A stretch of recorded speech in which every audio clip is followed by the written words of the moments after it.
Bonjour ou bonsoir selon l'occasion, ibihe byiza cyane kubakurikiye Ingara TV online. Nge nitwa Mugwiza Jerry, tukaba tugarutse kugira ngo twongere tuganire ku bintu bitandukanye. Muri iyi minsi turimo turagenda twibanda cyane ku bintu bishobora gufasha umuntu kugira ubuzima bwiza bwo mu mutwe. Uku kwezi n'ukwezi kwa 10, ukwezi kukwakira kunarimo umunsi mukuru wo kuzirikana ku buzima bwo mu mutwe.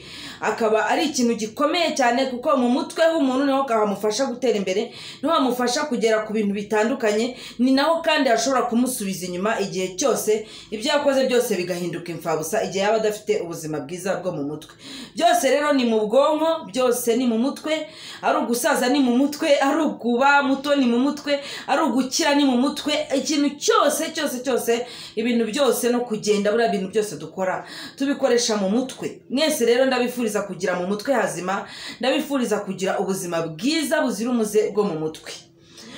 Uyu munsi rero nabwo tugiye kuba tuganira, dukunda kubabwira nti bonjour bonsoir selon l'occasion, bitewe nuko mvuga nti biraza kukugeraho wenda mu ijoro, birakugeraho mu gitondo, bitewe naho uherereye birumvikana, selon l'endroit, selon l'occasion. Mwese ibihe byiza, nshimira cyane bikuye ku mutima abantu mwakanze subscribe. Hanyuma nawe niba iki kiganiro ari ubwa mbere ubonye iyi channel, akaba ari ubwa mbere uje kuri uru rubuga, nyamuneka kanda subscribe kugira ngo dukomeze tugendane, ibiganiro bizajya bigeraho ntihakagire ikigucika. Hanyuma niba ubona bigufashije ubikwirakwize, usharing. Ingingo y'uyu munsi rero turavuga ku bijyanye n'ingingo 12, ingingo 12, ariko urumva ko ubwo ni 12 z'ingenzi, ubwo haba hari izindi ushobora gukora zikagufasha kuzuka. Mvuze kuzuka kubera ko abantu babonye ikiganiro nakoranye na Cheta Magic barambwiye bati urimo uritegura kuzuka, abandi tuzi ko tuzabanza tukava muri uyu mubiri hanyuma tukabona kuzuka. None wewe nguri kuzuka, wadusobanurira gute icyo kintu? Uzatubabarire udukorere ikiganiro kuri ako kantu. So kuzuka rero komter nkuko wenda abantu bavuga bati Yesu yagiye mu mva yayimara iminsi 3 avamo, cyangwa se Lazaro baragiye bamufunika imyenda bashyira mu mva, Yesu aramuhamagara ati ngwino. Uko guhamagarwa tuva mu rupfu hari ababyizera, ni byiza, ariko murabizi kuri iyi si abaho imyizerere itandukanye, buri wese kagira ikimufasha bitewe n'ibyo yizera. Nyine abizera yuko bazazuka nyuma y'urupfu ni byiza, abizera yuko bazakorerwa incarnation nabyo ni byiza nabwo. Hanyuma hakaba n'abizera ko umunezero n'umubabaro byose muri ino si tuzahava tubibonye. Ni ukuvuga rero ngo wenda njyewe nigarutseho gatoya, ndi mu gice cy'abantu bemera yuko isaha n'isaha ubuzima buba bushobora guhinduka. Ushobora guhinduka bumanuka hasi bukaba bubi, kimwe nuko bwahinduka buzamuka hejuru bukaba bwiza. Icyo cyizere rero njyewe nkigereranya n'umuzuko, kuko buriya nkigereranya n'umuzuko nyine mu bijyanye n'imibereho. Umuntu akazuka ugahura n'umuntu ukabona ko yarahindutse kabisa, yarahindutse, ntabwo akiri wa wundi, ubuzima bwe buri motivant. Kuko hari umuntu muhura akakubwira ati ntabwo ubuzima bwawe buri motivant rwose, nta kintu, ubuzima bwawe ntabwo butera inkunga abandi. Yes, niko bimeze. No kuvuga ngo ni ibiki rero wakora ubuzima bwawe bukaba, donc umuntu wese ukubona akabona ko warahindutse mu mpande zose, warahindutse mu buzima, ku mubiri physiquement, warahindutse mu bigaragara inyuma, warahindutse mu mitekerereze, warahindutse mu myumvire, ndetse waranahindutse no mu bijyanye n'agafaranga. Tujye tubivuga, agafaranga ni sabuni ya roho. Aha rero ingingo ni 12 zagufasha kugenda ugaruka mu buzima nyine, ukava mu kubaho ubuzima budafite icyerekezo. Reka duhere ku ngingo ya mbere. Ingingo ya mbere nabishyize narimbibuze. Ingingo ya mbere ni ukumenya kwishyiriraho intego. Mu gifaransa umuntu yabyita se fixer des objectifs. Iyi ngingo ni ukuvuga ngo uravuga uti ese ndashaka kujya he, ndashaka gukora iki, ndifuza kugera kuki, ugafixa nyine intego. Objectif ni nk'aka kantu abantu biga kurasa bamashiraho nyine, ukavuga uti ndamashara muri karakadobo. Ese urashaka kujya he? Urashaka kwiga ukarangiza kaminuza?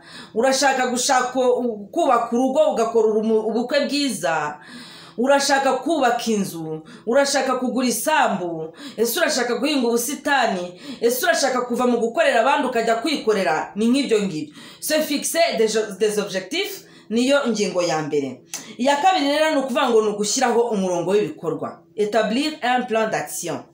Plan d'action mu mishinga yose, muri gahunda zose, abangaba bose ubona buriya n'ibigo bikomeye ndetse na za leta, nta muntu ukorera ibintu byose mu kigare, bakora kuri plan d'action, action plan. Ni ukuvuga ngo ni plan d'action, ukavuga ngo mu kwa kane nzaba ndi muri ibi, mu kwa gatandatu nzaba ndi muri ibi, ndateganya ko mu kwa 10 nibura nzaba ngeze aha, ndateganya ko mu kwa 12 nzaba ngeze aha, nibura umwaka uzafunika ngeze aha ngaha. Mushobora gukora plan d'action y'umwaka umwe, 2, 3, 5, 10. Ni nayo mpamvu tugira cyitwa vision 2020 cyangwa se ubu turi muri vision 2063, nuko nguko nyine. Ibi ngibi rero uzabifashwa n'iki? Ni icyo cya gatatu. Icya gatatu ni ukumenya kubyuka kare. Kubyuka kare ni ukuvuga ngo hari abantu bakunda kuryama, ukaryama ukageza nka saa moya, ugakanguka ukareba igisenge, ariko mu kanya uko burongera urasinzira. Ishyireho intego, ujye umenya ngo niba nkangutse saa moya, ariko ubwo byaterwa n'igihe waryamiye. Niba nkangutse saa 12, ikintu cya mbere ngomba gukora, hari ababyuka bagasenga, hari ababyuka bakanywa amazi, hari ababyuka bagakora yoga, hari abakora meditation, hari abakora nyine étirement, kwinanura n'ibindi bitandukanye. Byuka, va mu buriri, gira ikintu ukora kikuvana mu bitotsi. Mu kinyarwanda aravuga ngo oya, ni Bibiliya bivuga, biravuga ngo umunyabitotsi azasarura ingonera. Niba utaramenya kubyuka kare, umenye ko kugera ku ntego zawe bizakuvuna. Hanyuma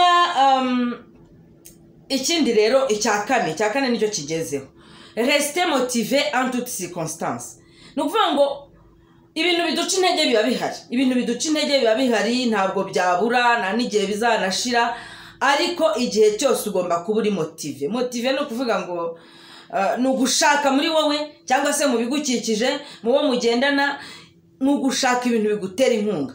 Ese ibintu urimo hari abandi babikoze batera imbere? Yes. Niba bahari babikoze bagatera imbere, nawe bikore uraza gutera imbere. Ni ukuvuga ngo ugomba gushaka ibi.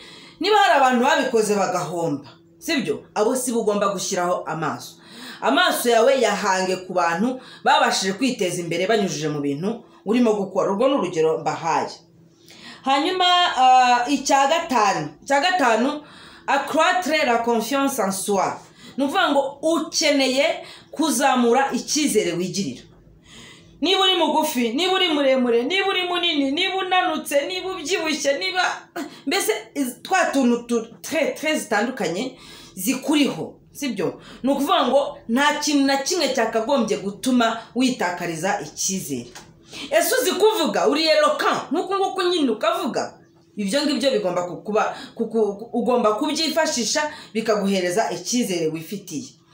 Kwigirira icyizere bishobora guturuka ku bintu byinshi, ntabwo wenda ndibwirwe mbivugaho cyane, ariko nawe uzi bituma wigirira icyizere. Kuko ari ushaka kubaza umuntu icyizere yifitiye, ati impamvu nifitiye icyizere, ati nuko mfite mwene wacu ahanana uzanyirukankira akangirayo akambanzirizayo. Icyizere wifitiye gishingiye ku bandi ntabwo ngiha amahirwe 100%. Genda wivugire, genda wibarize, tinyuka, banzu bijyemo uvuga uti mfite icyizere, nifitiye icyizere. La confiance en soi cyangwa se self esteem ni ikintu cyo gikunda kunanira abantu, kubera cyane ibintu tuba twaranyuzemo, hariya tuba twarabanjije guca, wajya kugira ahantu ujye ukabanza ugahita utekereza ndi umwana wo kwa kanaka, ntawe iwacu ugeza ibyo bintu ubyikuremo. Uko wamera kose ni ukuvuga ngo ibintu byose uko ukeneye kugeraho kugira ngo uzabigereho, ni ukubanza kubaka icyizere wifitiye. Icya gatandatu rero ni être positif, ariko ibi ngibi bikazamo na la loi d'attraction. Hano être positif ni ukuvuga ngo hari abantu bahorana negativite muri bo.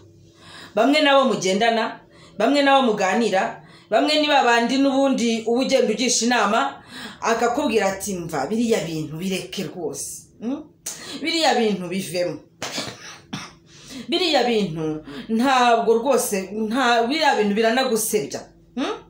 wowe urashaka kujya guteka amandazi urumva ubusa abantu bose bateka amandazi hano uraca hehe wowe urashaka kujya guhinga imboga ubuse ntabwo ubona ko abandi bose bajya bazihinga hakaza izuba être positif cyangwa se umuntu yakongeraho kuba pessimiste guhora witeguye ibyiza kuba mu buzima kuba positif mu buzima kugira santé mentale positive cyangwa se kugira esprit positif aho abandi babona ko byananiranye aho abandi babona ko bitari bukunde wowe ukavuga uti byanze bikunze na nyuma ya zero Imana irakora kubizera Imana jya positif rero mu bintu byose ukora ubikore wizeye ko byanze bikunze bigomba kugenda n'ibintu tanagenda bikunanire wagerageje ariko utaryamye haranga uvuge ngo oya nukuri sinabishobora sinabivamo oya komeza utwaze ujye imbere ube positif hanyuma icya gatandatu icya karindwi ngira ngo icya karindwi kirasa n'ubundi kirajya gusa n'icya gatandatu ni ukuvuga ngo hano noneho uwamaze guhura n'ibigeragezo ushobora guhura n'ikintu mu nzira kirasa n'ikigiye kuguta mu manga tuvuge se ukoze ibintu urabikoze ariko ku munota wa nyuma niba ari solution niba ari ibintu wavangaga birapfuye uhombye ibihumbi 500 icyarimwe ntukazajye na rimwe uhita ucika intege ntabwo abantu bateye imbere hano hanze ntabwo bagerageje inshuro imwe ngo bihite bigemera oya burya bagiye bagerageza umwanya umwe bakagwa agasigariraho akavuga ati none ibyanjye birarangiye urongera ukazamuka urongera ugakubita inzu ibipfunsi ukavuga uti ibyo byose nubwo nari ngerageje gushinga akazu hari umuyaga ukabugahushye ariko uriya muyaga ntabwo ugomba kunca intege nta na rimwe ugomba gucika intege muri iyi si kuko ufite urugamba ugomba kurwana kandi urwo rugamba nuvuga ngo ufite ibintu ugomba gukora bikomeye bigutegereje nuramuka ucitse intege ubwo nyine uraba babandi tujya tubona byayobeye batangira kugenda mu nzira bivugisha bagatangira kugenda mu nzira ubona nyine byaranze bakakuga ngo uriya ngo yaza afite amakamyo ngo nuko ngo ikamyo imwe igwa Nairobi indi igwa Dar es Salaam birangira gutyo ikamyo yawe nibigwe Nairobi indi ikagwa Dar es Salaam sorry tekereza ko hari undi wenda utaregeza nayitunga ubundi ukomeze uvuga uti ibyo byose ndagenda ntoragure n'ama PS yayo nze nyagurishe Juakari ariko ubuzima bukomeze rero rebondir après un échec nicyo bisobanuye nukuvuga ngo ugomba nyuma yo kuhomba nyuma yo kugwa ugomba kutaguma ngo urambarare hasi ugomba kubyuka ugatwaza hahandi wasabye inguzanyo muri banki hanyuma unaniwe kwishyura bakwirukanye ku kazi unaniwe kwishyura inzu barayiteje cyamunara wisanze mu bukode wisanze mu kibazo ariko ntabwo ari iherezo ry'ubuzima ugomba gukomeza ugomba guhaguruka kuko nuryama harabiteguye kugupietina harabiteguye kukukandagira harabiteguye kuguheza hari hasi ariko ntabwo ugomba kubemerera icya karindwi bannir la procrastination se reposer de temps en temps hano hazamo ikintu kimeze nko kudakurikira cyane ubutunzi ngo wibagirwe amagara yawe nukuvuga ngo hari abantu bashaka kwicwa tuvuge na stroke kubera ko ahera mu gitondo akora akageza na nimugoroba akumva naramuka aruhutse biri bwange akumva nta muntu yasigira business ye akumva agomba kwihagararaho byanze bikunze akumva agomba gukora saa sita z'ijoro agakora saa sita z'amanywa bikageza saa 12 z'umugoroba kirimo gukora saa moya arimo arakora nta kanya ko kujya muri gym tonic nta kanya ko kujya ku Gisenyi ngo afateho make agende ajye ku mazi ahumeka umwuka w'ishyamba ntashobora no gufata 500 ngo ajye ahantu wenda hari agashyamba akore mu meditation ngo ya fata umwanya uruhuke nibiba ngombwa ufate na vacances niba ubifitiye ubushobozi iki ngiki ni ikintu cyica abirabura benshi cyangwa se abanyafurika benshi usanga niya nakora n'akazi wenda katari business ye rwose usanga gufata akanya ko kuruhura ubwonko birabavuna agakora kuva mu kwa mbere akageza mu kwa 12 agafata ukundi kwa mbere akageza mu kwa 12 ntabwo uri imashini ntabwo uri robo ni robo bayikuramo amavuta bagashyiramo andi bavindura amavisi bagashyiramo andi bagashyiramo amaburo nibi bimashini bisya bigira gute bahindura iminyururu yabyo bakagenda bakora bya vidange ntabwo uri robo nukuvuga ngo akazi ukora akariko kose waba wikorera waba ukorera abandi ibuka gufata umwanya ukaruhuka sibyo genda handi mu cyaro hamwe waturutse ugende wegera abahinzi uhumeka umwuka uri gusohoka mu butaka dore imvura yaguye fata icyumweru kimwe ugende ufata isuku kubite mu murima unabyiyibutse uriya mwuka uva mu butaka barimo guhinga ugira ikintu marira organisme reka guhora mu biro reka guhora kuri machine reka guhora kuri yo calculatrice uzapfa yisige kandi umunsi wapfuye akazi kabandi kazakomeza wikwiyicisha akazi rero sibyo nibyo twirukankamo byose urabirundarunda ukabirundarunda igihe kikagera abandi bakabisigarana batabiruhiye fata umwanya uruhura ubwonko icyo cyari cya 7 ngira ngo amaso yanjye noneho ndabona ntazi icya 8 s'inspirer des autres ne pas jalouser bêtement c'est rero s'inspirer sans copier, prendre en chacun les éléments qui vous intéressent. Anga abantu bajya bahibeshera rero bajya bahibeshera ukavuga ngiye kureba ibintu mukana akakora nkuru urugendo shuri ndebe ibintu akora warangiza wavayo ukaza ugakora nk'ibyo akora typiquement ku buryo batabatandukanye oya barakubwira ngo s'inspirer sans copier. Ushobora kugenda ukamwigiraho ariko ntabwo ugomba kugenda ngo mukopere 100% ibyo akora icyo ni kimwe s'inspirer des autres rero nukuvuga ngo nta kintu na kimwe uzabona muri isi ushobora gukora utarebeye ku bandi bagikoze icyo gihe ni byiza ko wenda uzavuga uti ndimo ndahanga ibishya ariko umenye ko ushobora kuzahanga ibishya ukisanga urimo kwisubiza mu 1800 mu 1800 aho abandi bakoraga ibintu nyine buri muntu icyo gihe cyari igihe cyo guhanga ibintu abantu bose bakabona ni bishyashya ariko ibintu urimo gukora kubera ko atari bishyashya gerageza wiyinspire ku bandi bashaka abantu bari muri iyo domaine bari muri ibyo bintu ubigireho ntiwishyiremo igagaza ngo uvuge ngo ninjya kubigiraho ndagaragara nk'umuntu udafite ubwenge oya wikwigira nyirandabizi wikwigira bamenya urumva ibintu ugiye gukora hari abandi bantu babigutanzemo bimazemo igihe bashake ubiyegereze nta kintu bigutwaye cyo no kugira ngo ibintu byawe ugiye gukora bizabe successful.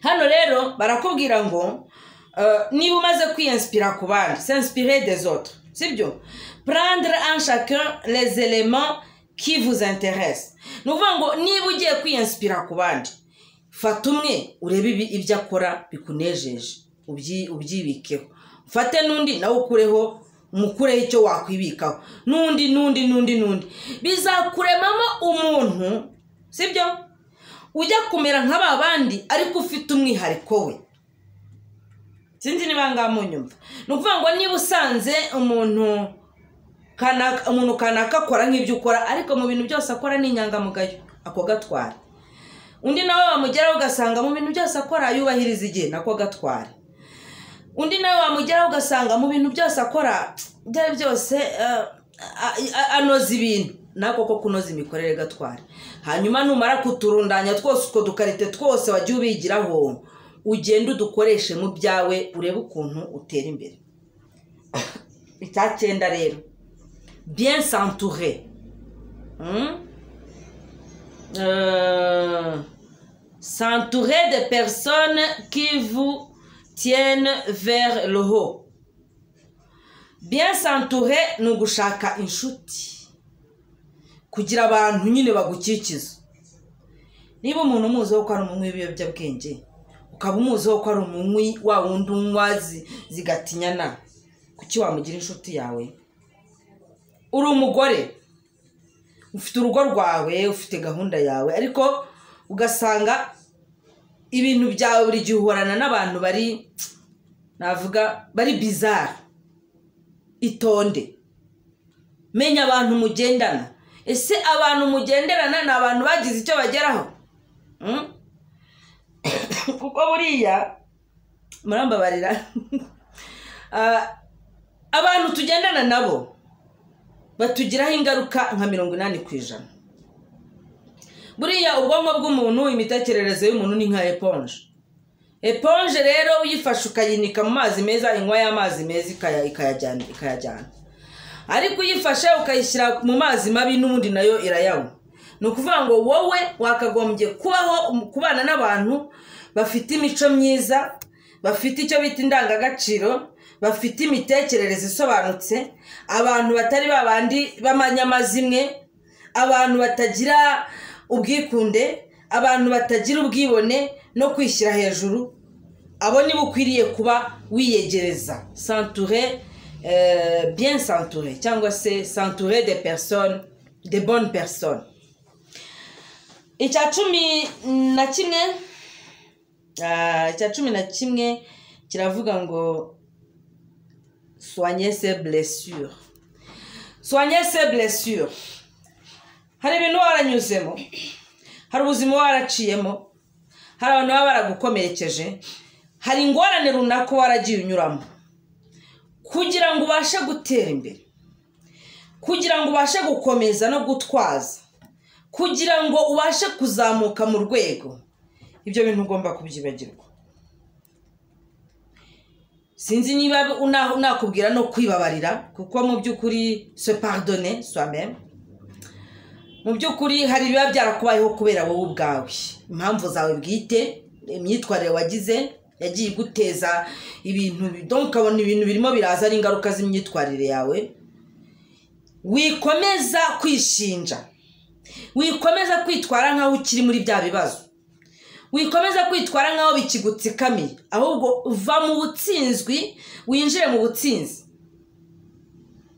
Va mu bintu bimeze nko guhora uganya, va mu bintu bimeze nko guhora urira, va mu bintu bimeze nko guhora wumva amateka yaraguheranye n'agahinda, winjire noneho mu cyiciro gishya. Mu ntangiriro z'iki kiganiro nababwiye ko ari ibintu 12 byagufasha kuzuka. Ikintu cyagufasha kuzuka, ariko nimvuga kuzuka abantu ntibaze kunyumva nabi. Nta bantu se muzi bitwa bamuzuka. Uriya base baba barabise bamuzuka nyine kwa babona hari impamvu akwiriye kwita umwana w'iryo zina. Ntihagire rero wikanga ngo avuge ngo mugwizazanye kuzuka. Nyine buri muntu wese akeneye gutera imbere. Buri muntu wese, nta muntu wishimiye yuko uyu munsi yaba afite imodoka yitwara ngo ejo yisange ari muri shira umuteto. Nta muntu wishimiye yuko uyu munsi yaba afite inzu abamo ejo akisanga ari mu kibahima nacyo akodesha. Yes, buri muntu wese akeneye gutera imbere. N'ufite inzu imwe arakeneye ya kabiri, n'ufite ya kabiri akeneye ya gatatu, kugira ngo amenye ngo mba muri imwe ariko indi irakodeshwa ikamudufaranga kugira ngo nkomeze kubikira ejo hazaza.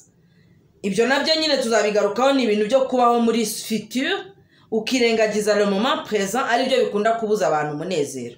Vuga ngo icyo gihe kwizigama ntago ari bibi, kwizigama ntago ari bibi, ni na byiza cyane, ariko hari igihe usanga ibyo dushaka kwizigamamo, ibyo dushaka guteganyiriza ejo hazaza biza gusibanganya umunezero twakagombye kuba tugira none. Uramenye ntibikazajye bituma ibyo wirukankamo, ibyo ugendamo, ibyo ushakishamo, ibyo urundarunda ntibikazajye bikubuza umunezero wawe wa none, kuko ni wowe w'ingenzi.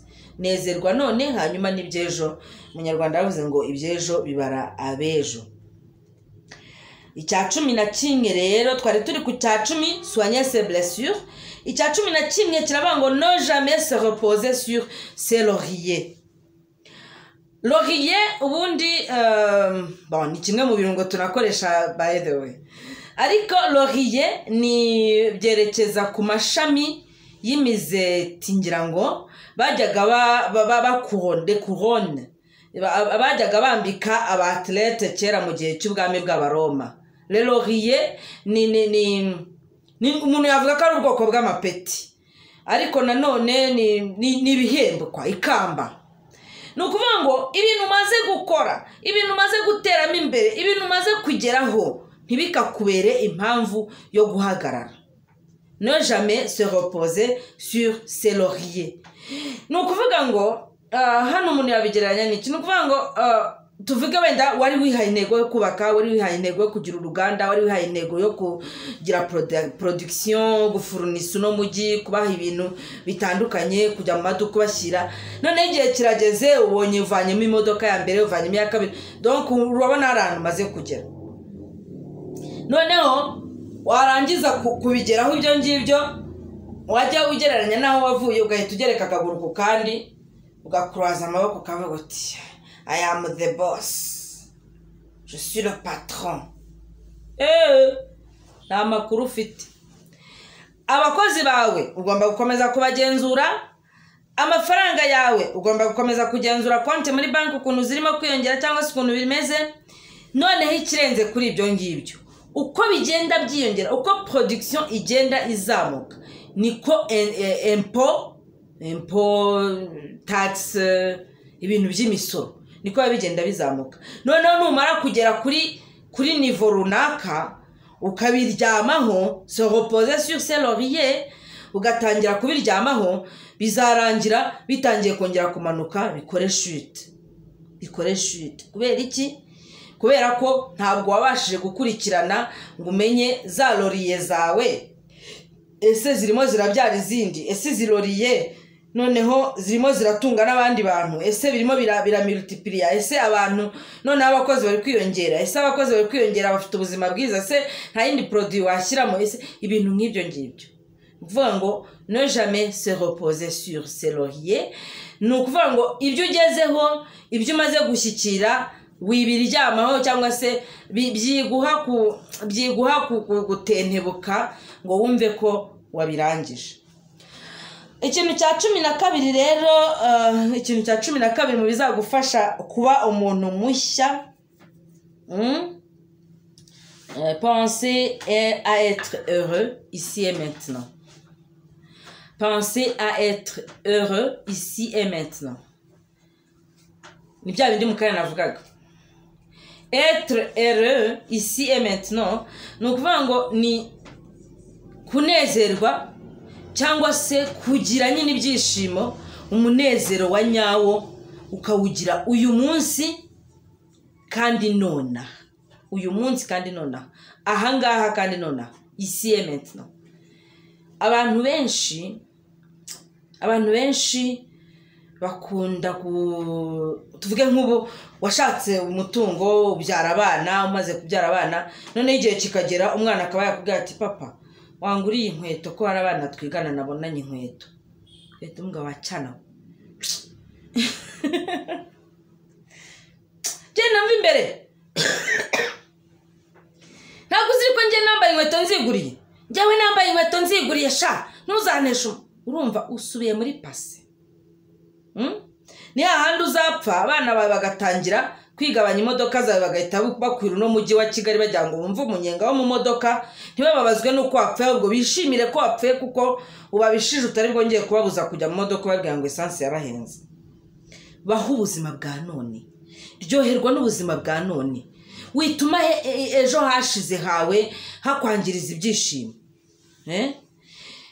Être heureux, penser à être heureux ici et maintenant, uzabibona ku bantu ab'umukire, abafite amafaranga ayarunde, ariko noneho ubutunzi bumuryohere, atangire gufata amadeni kandi afite amafaranga, ariko ahita avuga ati oya, kugira ngo njyewe abantu ba hano muri uno mujyi batazanamenyera ngomba gufata ideni, kugira ngo nkomeze nkore donc nkomeze nzamuke mu iterambere. Ujya wumva ko ahandi sinzi na hano mu Rwanda bihaba, ujya wumva ko ahandi bagira gutya bagakora n'urutonde rw'abakire bakagenda barutondekanya. Biriya bintu ntekereza ko bose ndi mwe muri bo, ariko ntekereza ko byagutera stress. Kukubwira ngo uri mu bakire ba mbere, ngo ku rutonde rwa Forbes magazine ngo uri ku mwanya wa 2, bimeze donc iyi si yubatsemo abantu ikintu kimeze nko kurushanwa. Ku ruhande rumwe ntabwo ari kibi, ni cyiza, ariko itondera ikintu kimeze nko kurushanwa kiza kukubuza umunezero, kigatuma udafata umwanya ngo wicare mu busitani bwawe wiyubakiye, wifitiye umujaridiniye wawe uhemba buri kwezi agagukorera ubusitani, ariko ntujye ubona umwanya wo kubwicaramo. Wishakiye umugore wawe urasabura ko witangira inkwano, abandi bose baterura cyangwa se no gushaka byarabananiye, none ntubona umwanya wo kwicara n'umugore wawe n'abana bawe ngo ni amafaranga. Attention, il faut penser à être heureux ici et maintenant. Nuko rero icyo nicyo kintu cya 12, byari ibintu 12, wenda tubyibukiriranyijeho gatoya, wenda nko utaza kwirirwa gusubiza inyuma ngo ujye kubishaka. Icya mbere ni ukwishyiraho intego, se fixer des objectifs. Icya kabiri ni établir un plan d'action. Icya gatatu se lever tôt. Icya kabiri nyine ubwo se établir un plan d'action ni ukwishyiriraho umurongo w'ibikorwa, nyine gahunda y'ibikorwa. Icya gatatu nicyo narengezeho, se lever tôt, kubyuka kare. Icya kane, rester motivé en toutes circonstances, guhorana nyine ibintu bigutera inkunga, guhorana ikintu kigutera inkunga muri wowe. Icya gatanu, accroître sa confiance en soi, ni ukuvuga ngo ni ukuzamura icyizere wifitiye.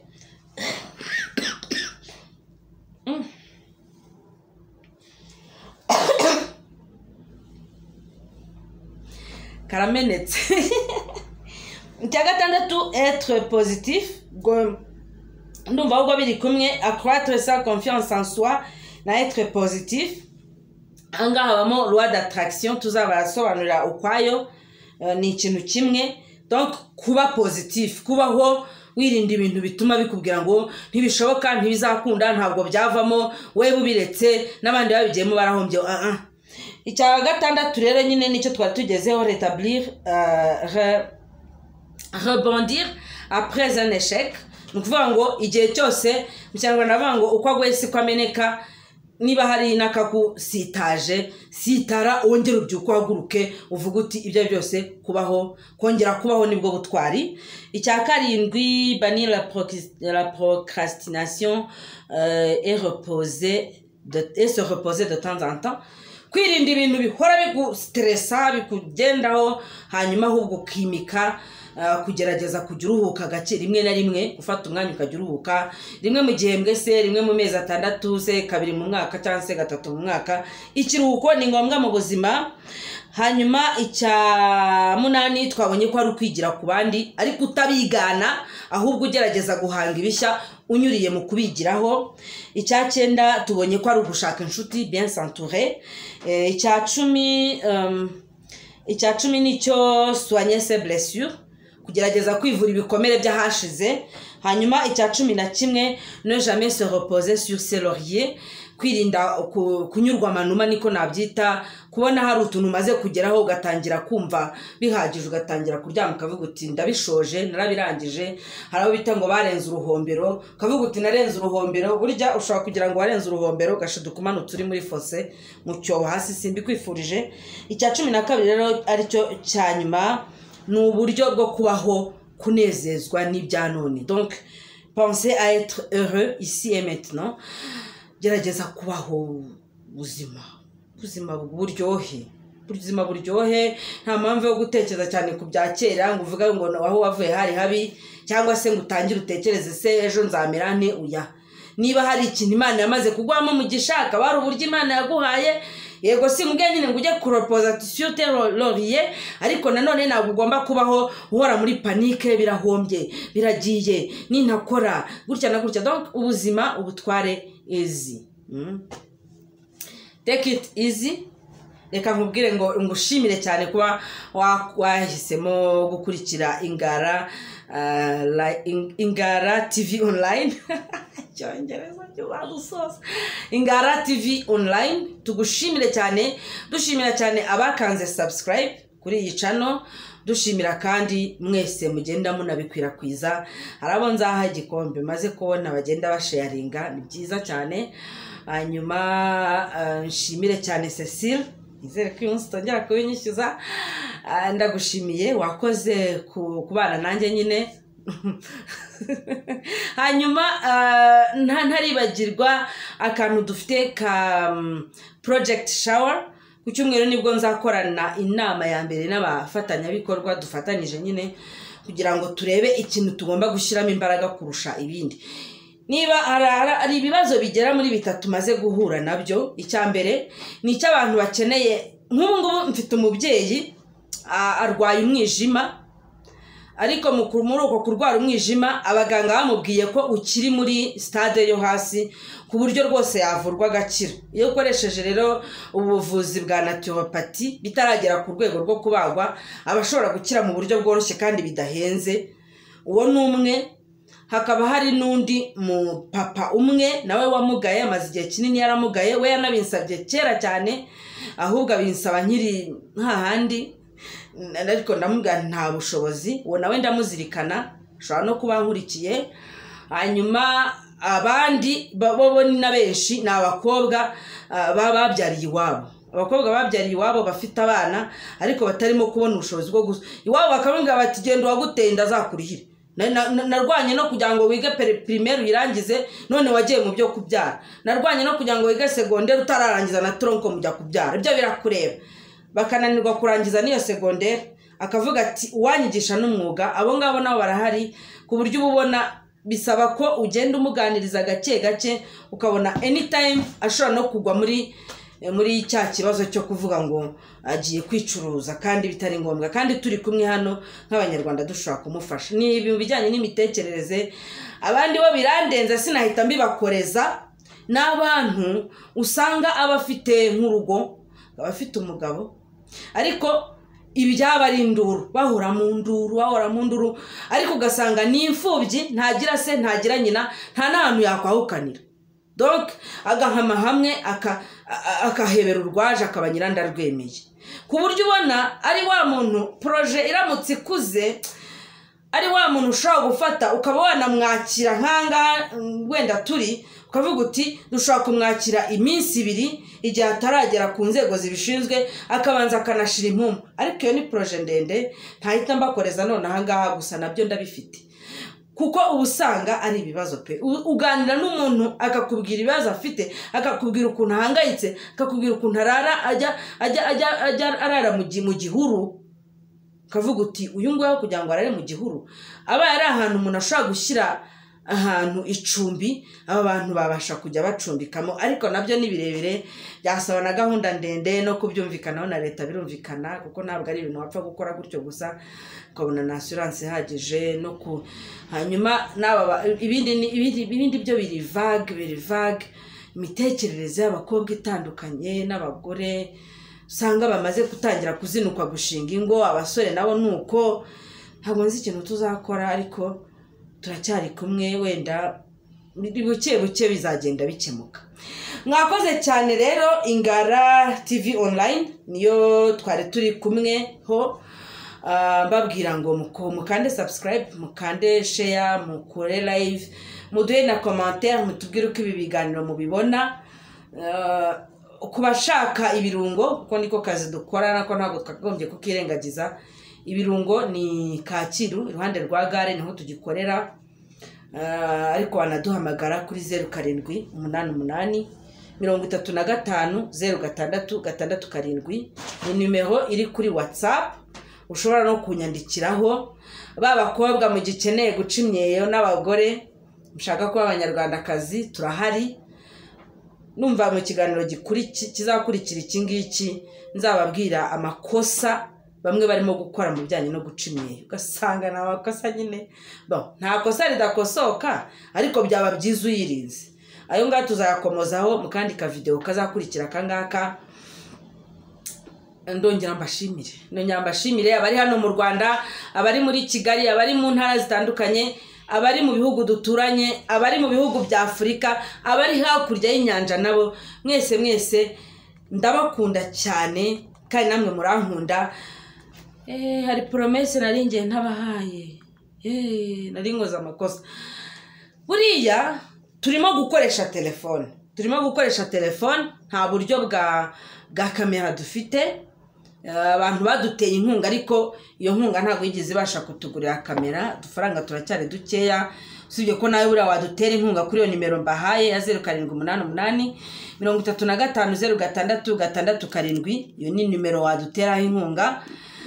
Ariko igihe tutari twagira uburyo bwo kugura kamera, igihe tutari twabona ubundi buryo bwo gukoresha, mbabarira ukande subscribe kugira ngo nitugeza ku bantu 3,000 dutangire kujya dukora live.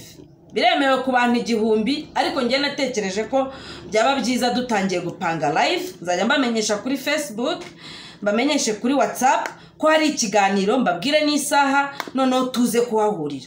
Ariko byaba byiza cyane tubikoze dufite abantu nibura bari hejuru gatoya bashyizeho account kuri za YouTube zabo, hanyuma ku buryo nibura ninkora live ubutumwa butaza gutakara mu kirere. Kanda subscribe rero kugira ngo mu minsi mikeya tuzatangire kujya tubahereza ama live chat cyangwa se yes, tuzatangira kujya tubaha ibiganiro biri live, kwa kundi live streaming niko babyita, ndumva mbyibutse. Dutangira kujya tubaha live streaming. Mugwiza Jerry, reka tuzongere, ndabona wanza kamera yacu yananiwe.